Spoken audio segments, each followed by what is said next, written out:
televisi ternyata terjadi juga di Indonesia. Sejak zaman penjajahan, tersebar beberapa lokasi pembantaian massal yang dilakukan oleh para penjajah maupun para pemberontak di negara ini. Bagaimana keadaan lokasi itu kini? Inilah 7 lokasi pembantaian massal di Indonesia versi on the spot.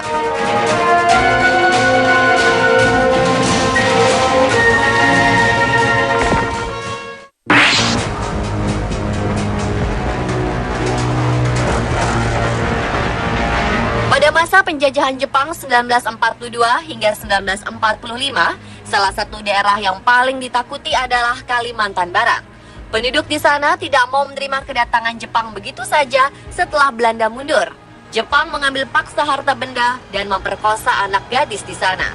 Sultan dan para cendekiawan di Kalimantan Barat pun berkumpul untuk membuat strategi mengusir Jepang dari tanah mereka. Namun rencana ini dibocorkan oleh warga yang berkhianat. Jepang mengetahui rencana tersebut dan menangkap semua cendekiawan yang berkumpul, termasuk Sultan Pontianak. Mereka dibawa ke Desa Mandor, Kabupaten Landak, Kalimantan Barat untuk dibantai. Desa Mandor dipilih karena waktu itu belum banyak penduduk yang tinggal di sana dan area hutan masih luas. Diperkirakan para bangsawan dan cendekiawan ini dibunuh dengan samurai. Ada juga yang mengatakan mulut mereka dimasukkan selang dan diisi air hingga meninggal. Setelah membantai orang-orang penting ini, Jepang tidak berhenti. Mereka mencari pihak keluarga dari korban dan membunuhnya di lokasi yang sama. Ada 21.000 orang yang tewas dalam pembantaian ini. Peristiwa genosida ini sukses membuat Kalimantan Barat kehilangan kaum intelektual selama 3 dasawarsa. Ketika Jepang menyerah dan meninggalkan Indonesia, Sultan Hamid II yang selamat dari pembantaian ini menemukan tulang belulang korban pembantaian. Sultan ini selamat karena ketika Jepang menduduki Indonesia, dia hijrah ke Belanda bersama istrinya yang berkebangsaan Belanda. Dia pun mengumpulkan tulang belulang ini dibantu tim ahli dari Australia dan penduduk setempat. Selama 3 bulan, tulang belulang yang berserakan tersebut akhirnya dimakamkan di 10 makam massal yang sengaja dibangun oleh Sultan. Namun setelah itu, makam ini kemudian sedikit diabaikan. Setelah puluhan tahun, akhirnya pemerintah daerah melakukan perbaikan bagi makam ini. Tanggal 22 Juni 1977, Gubernur Kalimantan Barat meresmikan tempat ini sebagai makam Juang Mandor. Tanggal 22 Juni merupakan tanggal di mana peristiwa berdarah itu terjadi dan hingga sekarang ditetapkan sebagai hari berkabung di Kalimantan Barat.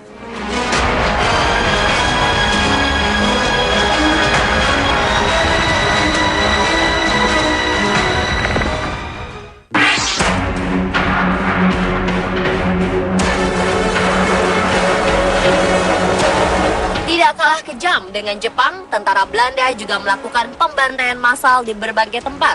Salah satu kisah pembantaian massal terjadi di sebuah rangkaian kereta pengangkutan tahanan Indonesia. Meski sudah dinyatakan merdeka, Belanda tidak mau begitu saja menyerahkan kekuasaannya dan melancarkan serangan di berbagai negara. Pada 22 Februari 1947, Belanda berhasil menduduki Bondowoso dan berkuasa di sana. Para pejuang tidak mau tinggal diam dan melakukan perlawanan.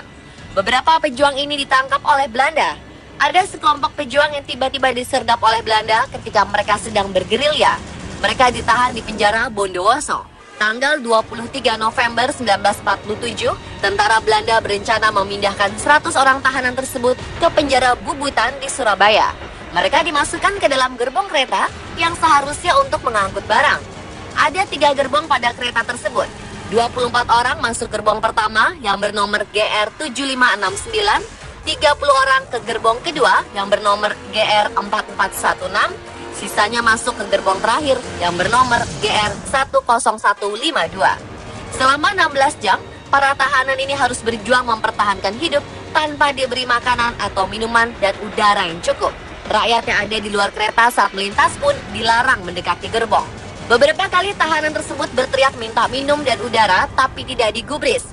Akhirnya, ketika tiba di stasiun Wonokromo, kereta berhenti. Dan setelah didata, 46 orang tahanan meninggal karena kekurangan minum dan makanan, sisanya sakit parah dan lemas. Salah satu tahanan mengaku bahwa mereka terpaksa minum air seni dan keringat sendiri untuk bertahan hidup. Gerbong ini sekarang berada di Museum Brawijaya, sedangkan di Bondowoso dibangun monumen gerbong maut untuk memperingati insiden berdarah ini.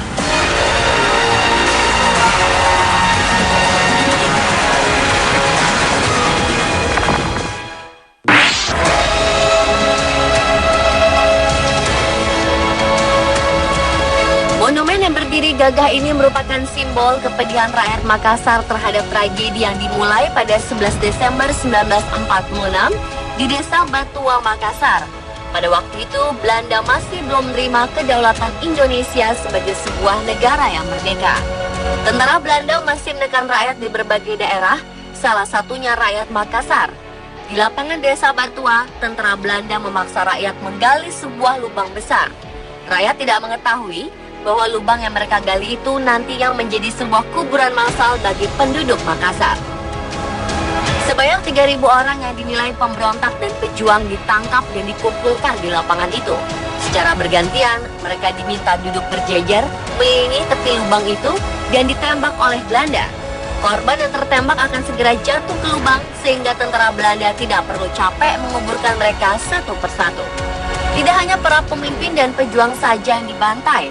Setelah pembunuhan sadis tersebut, tentara Belanda semakin kehilangan akal. Mereka mendobrak pintu-pintu rumah rakyat dan menembaki siapa saja yang terlihat mencurigakan. Dalam waktu 3 bulan, ada 40.000 jiwa yang tewas. Komandan tentara Belanda yang bertanggung jawab atas pembunuhan massal ini bernama Raymond Paul Pierre Westerling. Karena peristiwa tersebut, pembantaian keji ini dinamakan pembantaian Westerling.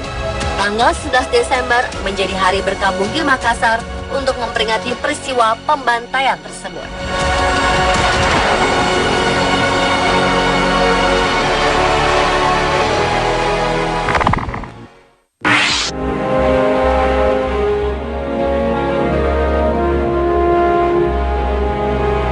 Pembantaian tentara Belanda terhadap rakyat yang tidak bersalah memang sangat keji. Salah satu kekejian itu terjadi juga di Rawagede, Karawang. Kala itu pasukan Belanda mencari seorang pejuang bernama Lukas Sutaryo yang sepak terjangnya membuat Belanda kesal. Pada 9 Desember 1947, Belanda melacak jejak Kapten Lukas mendengar berita bahwa Kapten Lukas tengah berada di Rawagede. Mereka pun menyerbu desa itu dengan 300 orang tentara. Ketika rakyat Rawagede baru selesai melakukan sholat subuh, Belanda menggedor pintu rumah penduduk dan menggeledah setiap sudutnya untuk mencari orang yang dijuluki Begundal Karawang ini. Kesal karena dicari tidak ditemukan, Belanda memerintahkan semua laki-laki yang berusia di atas 14 tahun berkumpul di tengah desa. Mereka dipaksa untuk memberitahukan keberadaan Kapten Lukas. Namun tidak ada yang berbicara, semua bungkam. Kapten Lukas sebenarnya sudah meninggal Rawagede sehari sebelum penyergapan Belanda ini. Karena semua bungkam, peluru tentara Belanda pun akhirnya dilontarkan dan menewaskan semua laki-laki itu. Dalam waktu 12 jam, seluruh laki-laki dewasa di desa ini tewas.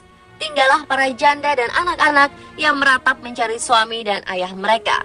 Keadaan pilu ini bertambah menyedihkan karena mereka terpaksa bahu-membahu menggali liang, menggotong jenazah, dan menguburkan laki-laki yang mereka kasihi. Rawagede berubah menjadi kampung janda yang harus berjuang membesarkan anak-anak mereka. Setelah bertahun-tahun, barulah ada lelaki dewasa di desa ini.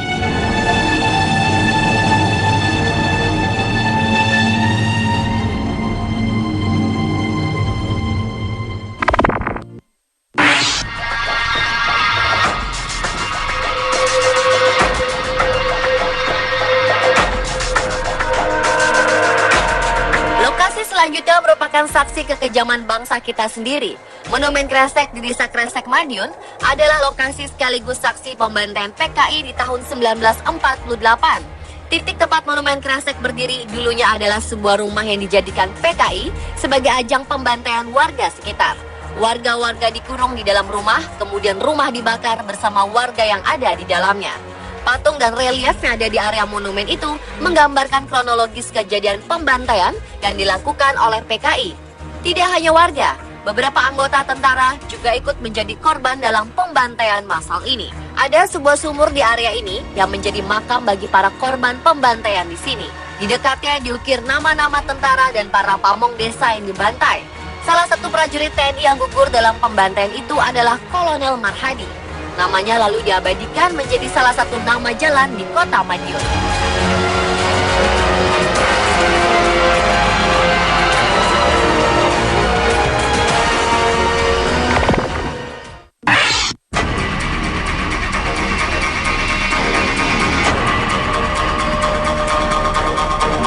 Mei 2013, puluhan ribuan tulang belulang manusia ditemukan warga secara tidak sengaja saat melakukan penggalian tanah di Situbondo, Jawa Timur. Saat ditemukan salah satu tulang bergelang besar dan bercincin yang diduga perhiasan milik korban. Warga pun meyakini tulang yang berserakan terpendam sedalam 50 cm itu merupakan tulang manusia. Karena lokasi penggalian tanah untuk pasir dan batu ini konon merupakan tempat pembantaian massal puluhan tahun silam. Tak hanya menemukan tulang belulang manusia ini, namun warga juga menemukan adanya perhiasan seperti gelang yang melingkar di salah satu tulang lengan. Mereka juga menemukan sebuah cincin yang terlilit di tengkorak jari. Sayang, kondisi tulang banyaknya hancur karena terkena cangkulan. Cincin dan gelang yang ditemukan diduga warga perhiasan emas milik korban sehingga langsung diamankan warga. Sementara dari temuan ini terlihat jelas beragam jenis tulang berserap, mulai tulang pinggul, tulang paha, tulang iga hingga gigi. Tulang belulang manusia ini pertama kali ditemukan Bu Nasroh, seorang pekerja galian. Bunyi keras yang mengenai cangkulnya awalnya hanya dianggap batu biasa, namun setelah menemukan kumpulan rahang dan gigi, ia baru sadar telah mendapati tulang manusia. Warga pun yakin jika tulang yang diduga dua kerangka itu manusia. Penemuan tulang belulang seperti ini pernah terjadi sebelumnya yang berjarak sekitar 300 meter dari lokasi penemuan saat ini. Warga dulu yang takut menggali penemuan pertama pun mencoba pindah di lokasi baru ini. Namun setelah menggali seluas 15 meter, kumpulan tulang terseret di kedalaman 50 hingga 100 cm dari permukaan tanah. Warga pun meyakini bahwa tulang tersebut merupakan manusia korban pembantaian massal puluhan tahun silam. Namun hingga kini belum ada pihak berwajib yang melakukan pengecekan terhadap penemuan tulang ini. Diduga di dalam tanah yang menggunung ini masih banyak terdapat tulang-tulang yang terpendam.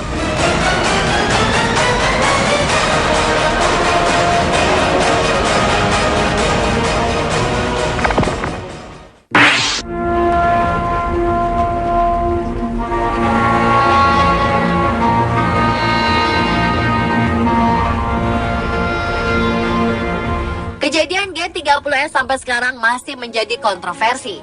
Apapun kebenarannya, korban massal terjadi di seluruh Indonesia, baik dari anggota PKI sendiri maupun di luar PKI. Setelah peristiwa pembunuhan jenderal di Jakarta, anggota PKI pun mengalami tekanan dari berbagai pihak. Terjadi penangkapan besar-besaran terhadap anggota partai beraliran komunis ini. Beberapa kuburan massal pun ditemukan. 2 lubang ditemukan di kawasan hutan Plumbon, Mangkang, Semarang, Jawa Tengah. Berada di belantara hutan Plumbon, Kelurahan Wonosari, Kecamatan Mangkang, Semarang, Jawa Tengah, jejak kuburan massal penumpasan Partai Komunis Indonesia muncul kembali. Dengan menyisiri kawasan hutan, sekelompok penggiat hak asasi manusia menemukan petilasan sumur yang diduga menjadi kuburan massal anggota PKI. Petilasan kuburan massal ini berbentuk tanah rata di tengah hutan dan dirindangi 2 pohon. Salah satu saksi pembantaian ini menceritakan bahwa kuburan massal ini awalnya berbentuk 3 lubang sumur dengan diameter 2 meter dan kedalaman 1,5 meter. Namun ketika itu yang digunakan untuk kuburan hanyalah 2 lubang. Sebelumnya anggota PKI dieksekusi dengan cara ditembak, mata ditutup plastik, dan tangan terikat.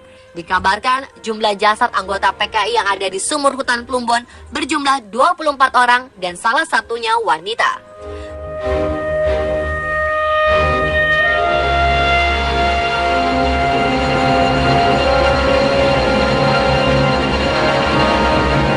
Itulah 7 lokasi pembantaian massal di Indonesia. Semua lokasi meninggalkan kisah yang kelam dan menjadi peringatan bagi kita untuk tetap hidup dalam damai.